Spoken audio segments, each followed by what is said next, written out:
लोग आपको एक सरकारी अधिकारी के रूप में जानते हैं, लेकिन आज हम उस फेज से हट के हम उस व्यक्ति के बारे में, उस बच्चे के बारे में बात करेंगे जिसको कभी जीवन में सोचा भी नहीं था कि मेरी कहानी किसी सभी हजारों लोगों को प्रेरित करेगी।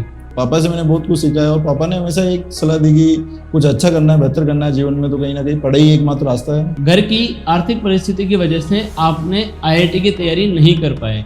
उस समय कभी आपको ऐसा लगा कि मेरी परिस्थितियां मेरे सपनों को खा जाएगी? जैसे मैंने 10th के बाद सब्जेक्ट चूज करने का मौका आया, 10th में मेरे 89% थे, तो मैंने यार दोस्तों में अपने सीनियर सबसे पूछा। देखिए सौरभ जी, जैसे मैंने 12th करने के बाद अमलेश्वर यूनिवर्सिटी से आईआईटी तो मैं नहीं कर पाया, फिर अमलेश्वर यूनिवर्सिटी में मैंने साइंस कॉलेज में एडमिशन लिया। एक लड़का जिसके पास ना कोई बड़ी कोचिंग थी, ना कोई गाइड करने वाला, ना कोई शॉर्टकट था, बस था तो सिर्फ एक सपना, अपनी किस्मत बदलने का। जब दोस्त कॉलेज की तैयारी कर रहे थे या कॉलेज में मस्ती कर रहे थे, उस समय ये लड़का अपने भविष्य की नींव रख रहा था। 19 साल की उम्र में सरकारी नौकरी, जी हाँ 19 साल की उम्र में, फिर संघर्ष, असफलता, वापसी, और आज वो हजारों युवाओं के लिए प्रेरणा स्रोत बन रहे हैं। जी हाँ, हम बात कर रहे हैं दीपक धाकड़ की। नमस्कार, मैं सौरभ शर्मा, परिश्रम इंस्टीट्यूट से।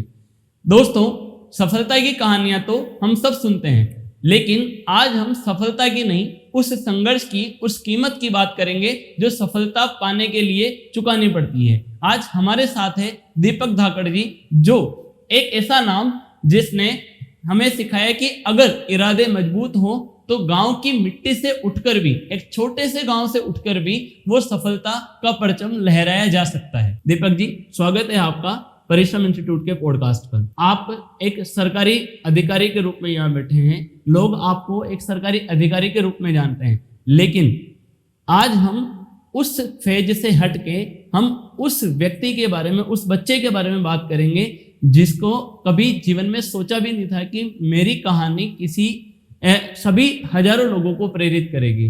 तो कैसा था आपका बचपन, ये बताइए। नमस्कार सौरभ जी। नमस्कार। आपका बहुत बहुत धन्यवाद आज मुझे ये अवसर प्रदान करने के लिए। सौरभ जी, जैसे कि मैं एक छोटे से गांव से आता हूँ, मानपुरा गांव से। बचपन में परिवार की स्थिति इतनी अच्छी नहीं थी, तो बचपन में मैंने गांव के स्कूल से पढ़ाई करी और पापा ने एक तरह से जो बेस स्ट्रॉन्ग करने में बहुत मदद की। उन्होंने बेसिक सब्जेक्ट, पापा से मैंने बहुत कुछ सीखा है और पापा ने हमेशा एक सलाह दी कि कुछ अच्छा करना है, बेहतर करना है जीवन में, तो कहीं ना कहीं पढ़ाई एकमात्र रास्ता है और उसके दम पे आप अच्छा कर सकते हो। पापा ने भी 12th तक पढ़ाई की थी उस जमाने में, तो उन्होंने हमेशा पढ़ाई के प्रति उनका ये रहा मोटिवेशन की हमेशा पढ़ाई करते रहो।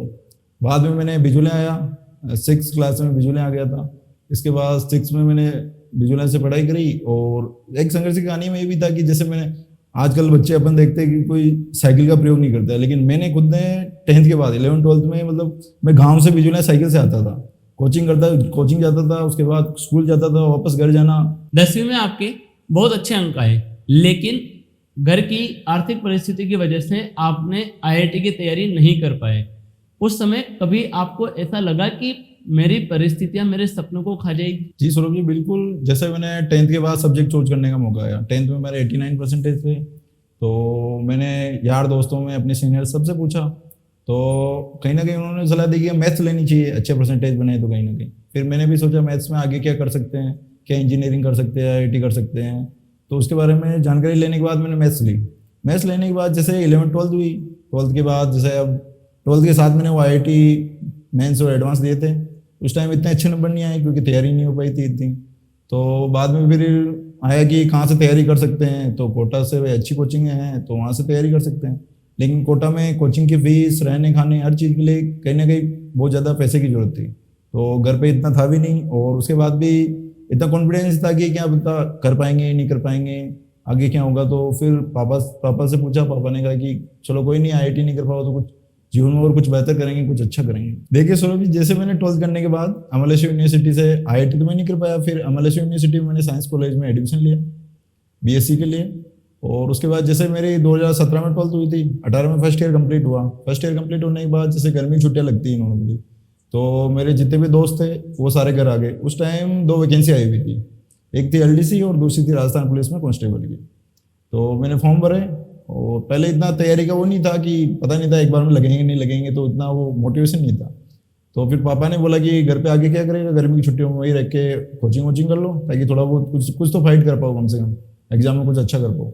तो वहीं से था कि बस ठीक है, पापा की सलाह मानी मैंने और कोचिंग जाना स्टार्ट करा। जब आप उदयपुर थे तब आपके पास 2 वैकेंसी आई, एलडीसी और राजस्थान पुलिस की। इन दोनों वैकेंसी को आपको किसी भी हाल में ग्रेब करना था, ठीक है।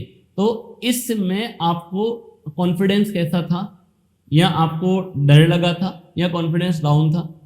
ठीक। दूसरी चीज, आपको इस जर्नी में जब आपने तैयारी स्टार्ट की तो आपकी क्या स्ट्रेटजी थी, और 3 महीने के समय के अंतराल में, इतने छोटे टाइम स्पान के अंदर आपने किस तरीके से तैयारी करी, ये बताइए। जैसा कि सौरभ जी आपने बताया, मैंने जब तैयारी स्टार्ट करी थी मेरे पास 3 महीने थे। उस टाइम 2 वैकेंसी थी, राजस्थान पुलिस और कांस्टेबल की और एलडीसी की। तो पापा ने जैसे बोला कोचिंग स्टार्ट करो, तो मैंने कोचिंग स्टार्ट करी, कोचिंग जाना शुरू करा।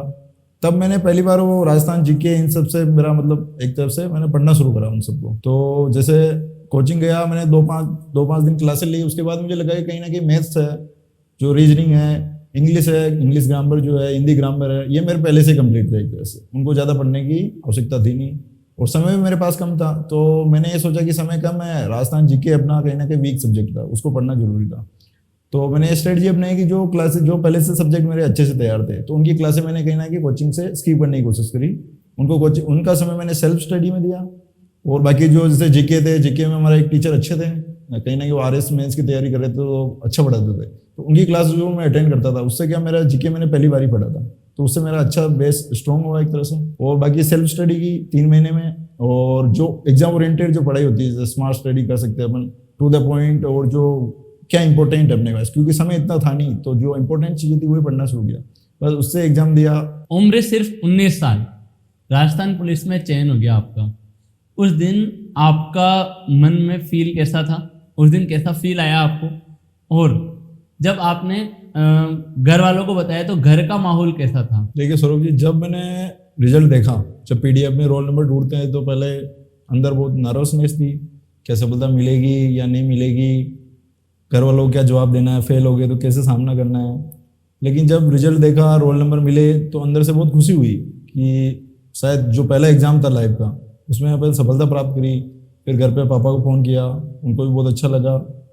और कहीं ना कहीं वो मेहनत जो मैंने करी थी, जो घर वालों ने करी थी, और जो दादा दादी ने, मैं आपको बताऊँ एक किस्सा था कि मैं बचपन से जब घर पे रह के पढ़ाई करी 12th तक मैंने, तो मैं दादाजी के साथ सोता था।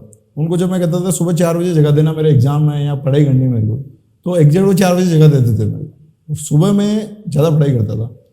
तो कहीं ना कहीं वो पूरे घर वालों की एक तरह से जीत थी, और बहुत अच्छा लगा उस टाइम, जब इतनी कम उम्र में आप कुछ प्राप्त कर लेते हो कहीं ना कहीं। तो सौरभ जी, जिस दिन रिजल्ट आया, कहीं ना कहीं मुझे ऐसा लगा कि जिस एग्जाम की तैयारी लोग सालों साल करते हैं, 5 साल 7 साल लग जाते हैं उनको, वो मैंने पहले अटेम्प्ट में कहीं ना क्लियर कर लिया 19 साल की उम्र में। तो अंदर से बहुत अच्छा लगा, और आगे के लिए कहीं ना कहीं मोटिवेशन मिला कि और कुछ अच्छा करेंगे, बड़े बड़े एग्जाम फाइट करेंगे, और घर वालों को भी बहुत खुशी हुई। आपकी कहानी का जो सबसे इंटरेस्टिंग किस्सा जो आपने सुनाया, वो आपकी राजस्थान पुलिस की ट्रेनिंग के अंदर था। एक तरफ तो आपके एलडीसी की एग्जाम के क्लियर होने के बाद टाइपिंग टेस्ट का एग्जाम था, और एक तरफ आपकी ट्रेनिंग चल रही थी। और जब आप अपने जो ऑफिसर्स वगैरह थे उनके पास छुट्टी के लिए गए, उन्होंने छुट्टी नहीं दी, तो वो वाला किस्सा एक बार सुनाइए, वो बहुत इंटरेस्टिंग किस्सा है। तो जैसे मेरा कांस्टेबल में सिलेक्शन हुआ, उसके बाद मैंने भिलवाड़ा पुलिस लाइन में ज्वाइन करा। ज्वाइनिंग के दिन भी मुझे ऐसा लगा कि शायद मैं सबसे छोटा हूँ, क्योंकि जब ज्वाइन करने गया तो मेरी उम्र 19 साल की थी। बाकी सब मेरे से बड़े थे, सीनियर थे, कहीं ना कोई 25 साल का, कोई 30 साल का हो गया, तब जाके उनकी जॉब लगी। तो मैं शायद, हम 350 जने थे भिलवाड़ा पुलिस में, उसमें से हम 2-3 ही थे जो सबसे छोटे थे।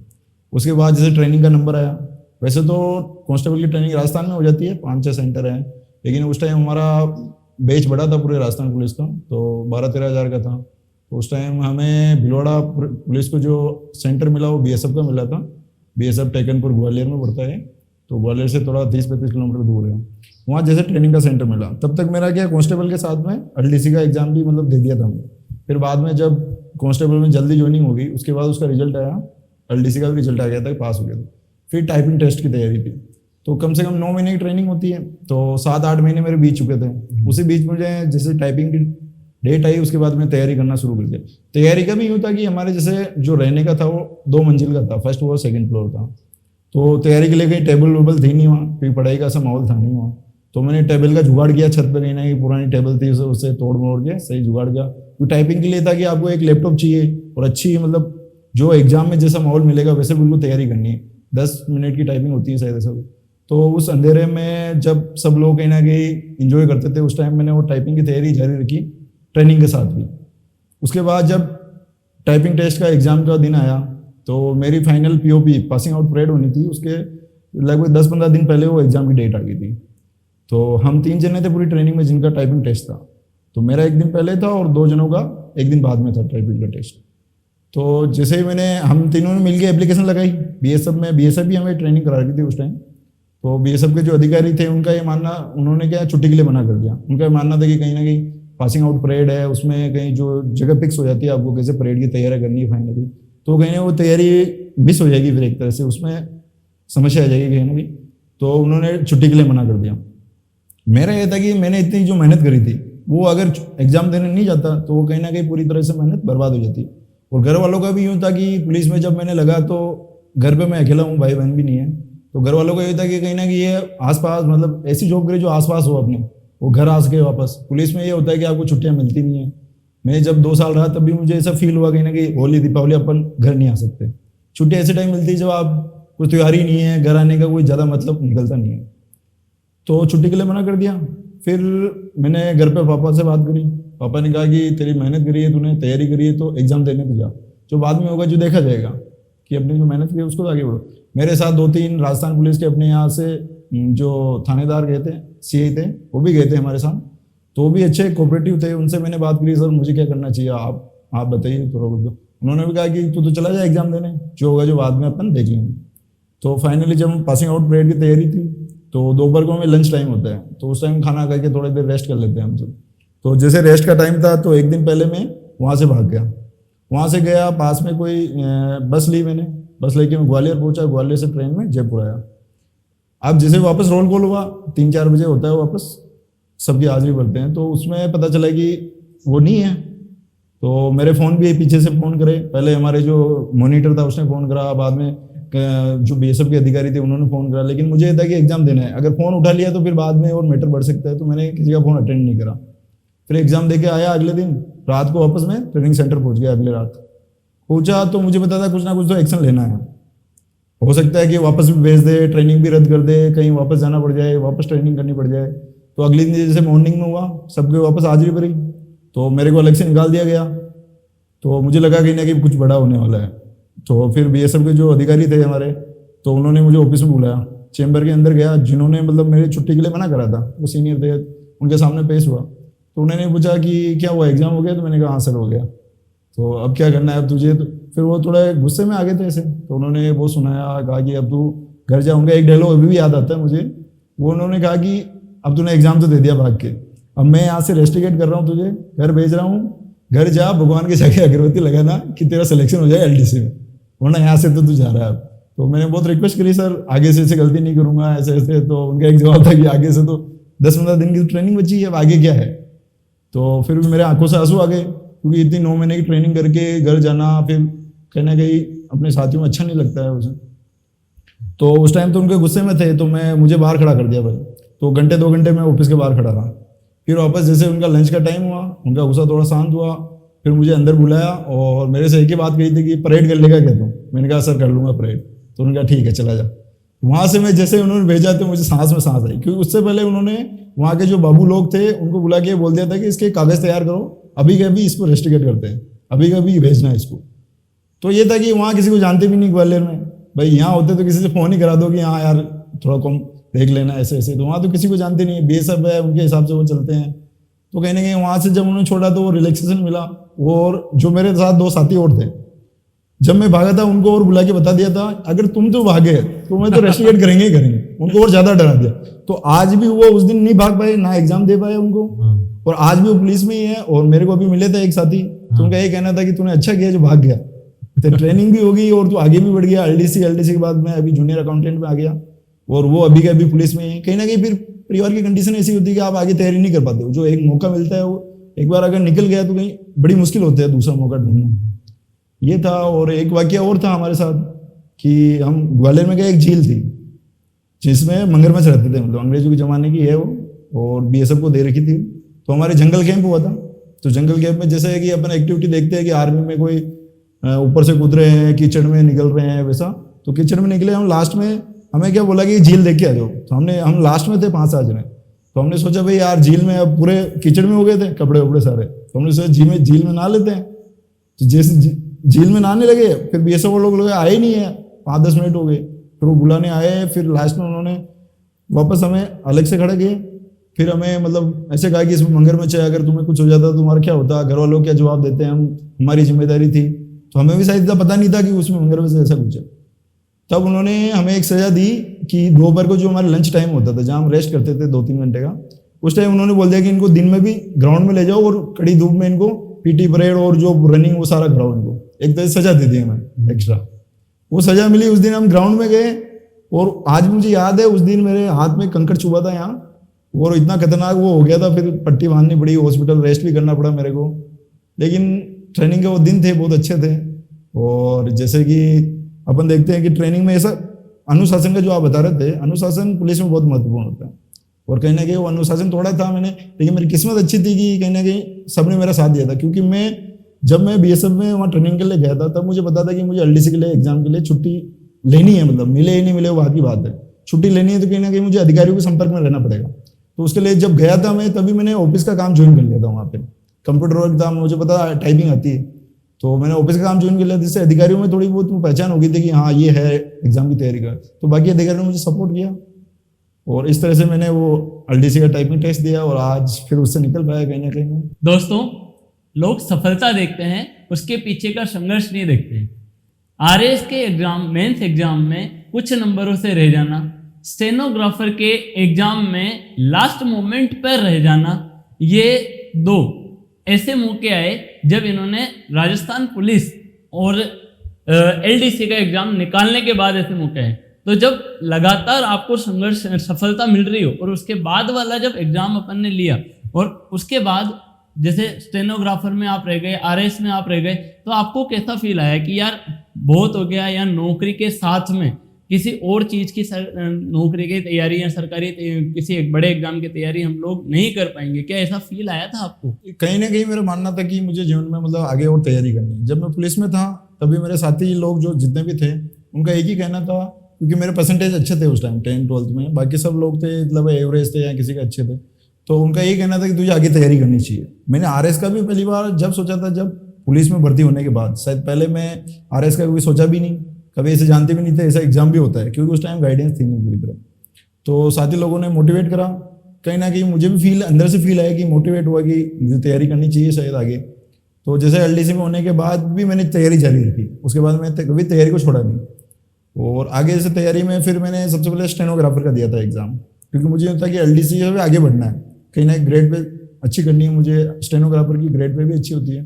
तो जैसे वैकेंसी आई तो पहले मैंने एग्जाम की तैयारी करी, रिटर्न एग्जाम अच्छा निकला। एग्जाम के बाद जैसे स्टेनोग्राफी का टेस्ट होता है, सेक्रेट लिपि का होता है, उसके साथ टाइपिंग भी होती है, उसकी भी अलग से तैयारी करनी पड़ती है। तो एग्जाम में अच्छे नंबर होने के बाद उसकी तैयारी मैंने शुरू करने के बाद कोटा में मैंने 1-2 कोचिंग में भी पूछा, लेकिन वहाँ से मुझे लगा कि आने जाने में टाइम वेस्ट हो जाएगा, इतना टाइम शायद जॉब के साथ है भी नहीं अपने पास जो सुबह शाम थोड़ा बहुत टाइम मिलता है। तो मैंने यूट्यूब से तैयारी करी थी, उसकी पूरी मैंने सेक्रेट लिपि की तैयारी यूट्यूब से करी थी।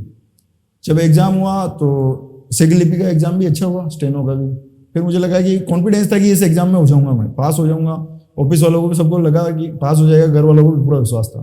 लेकिन जब रिजल्ट आया, रिजल्ट आने के बाद उस दिन रिजल्ट देखा तो 2-3 नंबर से मैं रह गया था। तो वो मेरा सबसे बड़ा मतलब एक तरह से मुझे लगा कि फेलियर है मेरा, क्योंकि जब आपको कॉन्फिडेंस होता है कि आप सेलेक्ट हो जाओगे, जब नहीं हो पाते हो तो सबसे बहुत बुरा लगता है उस टाइम।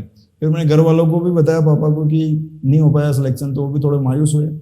लेकिन उन्होंने कहा कि कहीं ना कहीं आगे तैयारी करनी है और कुछ अच्छा होगा, भगवान ने कुछ अच्छा लिखा होगा।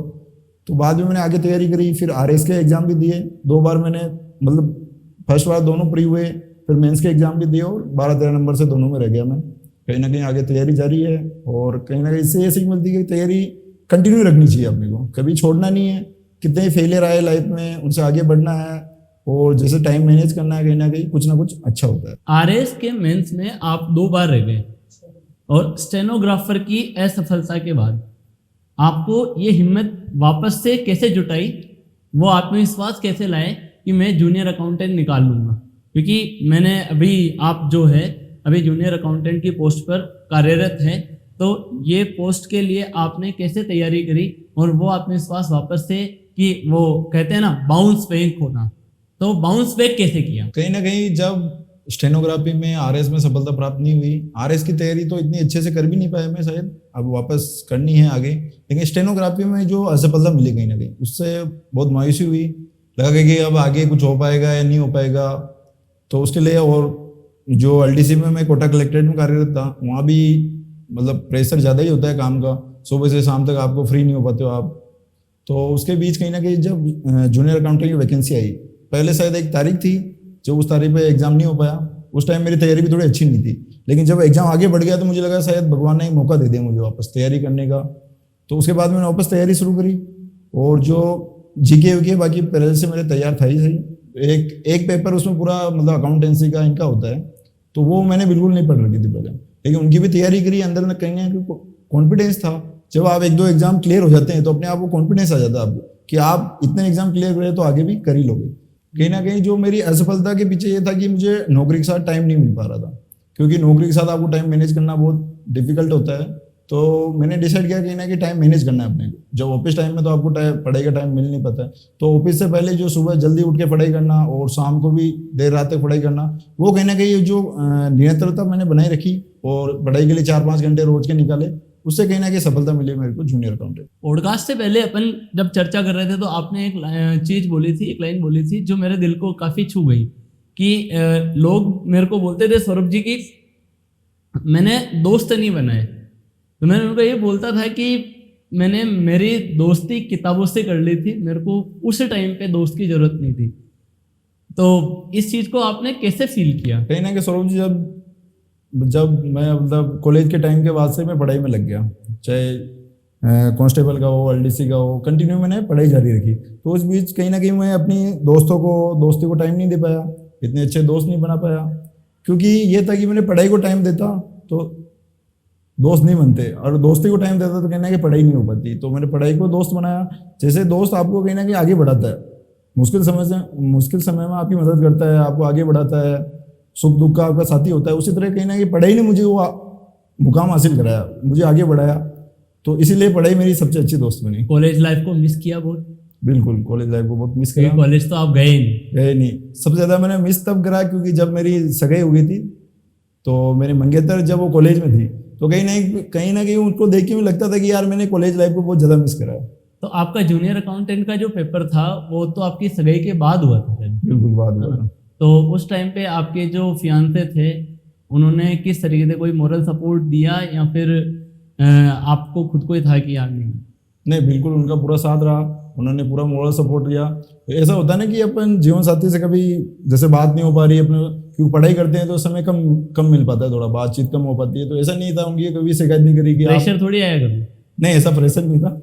गाँव का ऐसा बच्चा जिसके पास कोई गाइडेंस नहीं है, उसकी आर्थिक स्थिति सही नहीं है ना, और उसको ऐसा फील आता है कि मैं इन चीज़ों की कमी की वजह से, उसके पास अभी आजकल की तरह की टेक्नोलॉजी का अभाव है, लेकिन वो चाहता है कि वो कहीं ना कहीं कोई गवर्नमेंट नौकरी की तैयारी करे और वो पेपर निकाले। तो आप उसको किस तरीके का गाइड करना चाहेंगे और किस तरीके से वो आगे बढ़ेगा और गवर्नमेंट नौकरी लगेगा, क्या कहना चाहेंगे? मेरा कहना है जब आपके पास संसाधन कम होते हैं तो आपको कहीं ना कहीं ये करना है, सबसे पहले जितने संसाधन है उनका अच्छे से यूटिलाइजेशन कर पाओ। ऐसे नहीं सोचना कि मेरे पास तो ये नहीं है वो नहीं है, तो कहीं ना कहीं आपको उनको बहाने नहीं बनाना चाहिए आपको कि उनके बहाने से आप कहीं ना कहीं पढ़ाई छोड़ दो। आपको ये है कि जो है वही बहुत अच्छा है, उसको कहीं ना कहीं यूटिलाइज करके अपने को आगे बढ़ना है। कहीं ना कहीं मेरा ये मानना है कि सपने बड़े देखो, जब आप बड़े सपने देखोगे तो मेहनत उनके लिए अपने आप हो जाएगी। और मेरा एक मोटिवेशन सबसे अच्छा ये था कि आपको कहीं ना कहीं जब तैयारी कर रहे हो किसी चीज़ की, किसी एग्जाम की पर्टिकुलर तैयारी कर रहे हो, तो आप दिमाग में ये लेके चलो कि उस एग्जाम क्लियर होने के बाद क्या चीज़ आपको मिलेगी। एक अच्छी लाइफ, एक अच्छा घर, जो भी आप चाहते हो लाइफ में, क्योंकि एक अच्छा जीवन साथी भी उसको मिलता है जो शायद खुद के सपने पूरे कर पाता है। अरे एटलीस्ट अगर आपने राजस्थान पुलिस की तैयारी कर रहे थे तो आपको मतलब वो खुद को वर्दी में देखा होगा, तभी जाके तो उसकी बिल्कुल। तैयारी होती है। हाँ, बाकी अच्छा वो फील ही नहीं आता फिर कि बिल्कुल यार वो वो लाइव कैसे करेंगे। हाँ वो लाइव जीना वो जरूरी है कि आपके अंदर वो इमेज बननी चाहिए कि मैं पुलिस की तैयारी कर रहा हूँ, तो पुलिस में सिलेक्शन होने के बाद शायद मैं खुद को कहाँ देखूंगा, जैसे एसआई की तैयारी करो 2 स्टार होंगे मेरे कंधे पे, तो वो उस लाइफ को फील करना जरूरी है। वो आपको कहीं ना कहीं अंदर से मोटिवेट करेगा कि मुझे ये लाइफ करना है। बनोगे कैसे। दोस्तों आज आपने एक सरकारी कर्मचारी की कहानी नहीं सुनी, एक ऐसे लड़के की संघर्ष की कहानी सुनी जिसने संघर्ष को अपना दोस्त बनाया, जिसने हालातों के साथ समझौता नहीं किया, जिसने सुविधाओं का इंतजार नहीं किया, जिसने किस्मत बदलने के लिए चमत्कार का इंतजार नहीं किया। उसने सिर्फ एक काम किया, हर दिन खुद को कल से बेहतर बनाया, और शायद सफलता का नाम भी यही। आज यह पॉडकास्ट देखने के बाद अगर किसी एक विद्यार्थी ने भी वापस से अपनी किताबें उठाई, या कोई हार मान रहा था उसने वापस से तैयारी करने का जज्बा दिखाया, तो मैं समझूंगा कि ये हमारी आज की बातचीत सफल हुई। क्योंकि कहानियां सिर्फ सुनने के लिए नहीं होती, कुछ कहानियां जीवन बदलने के लिए भी होती है। मैं सौरभ शर्मा, आप देख रहे थे परिश्रम पॉडकास्ट, जहां हम सिर्फ सफलता नहीं, सफलता के पीछे छिपे संघर्ष को सुनते हैं। तो बहुत बहुत धन्यवाद, आपने इस पूरे पॉडकास्ट को सुना। आशा है कि आपने इस पूरे पॉडकास्ट में खूब सारी लर्निंग, खूब सारे संघर्ष और खूब सारी हिम्मत लेकर जाएंगे। तो बहुत बहुत धन्यवाद, बहुत बहुत शुक्रिया। जय श्री राम।